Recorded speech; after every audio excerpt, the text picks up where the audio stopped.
Hello fellow Oblivion players, in this video I'm going to show you the easiest way to actually restore your abilities in Oblivion Remastered. So actually what I like to do myself is to firstly travel to here. I'm just going to show you on the map. So travel to the Coral South Gate. So as you can see, Coral, the Imperial City is here and the Coral is right here. So travel here and then you should be taken right here. So now we're just going to actually go into the chapel right here. So basically the chapel here.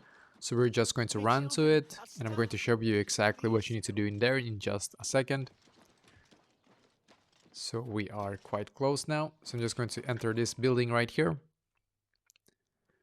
And this is, by the way, this is free, so this is also pretty awesome. So you don't have to buy any spells or any potions or anything like that. So you just have to go into the altar of the 9 here and then click on E, as you can see. So through fate, your affliction are banished, so you're going to just click on confirm. And this will actually restore your abilities, and basically this is exactly how to do this.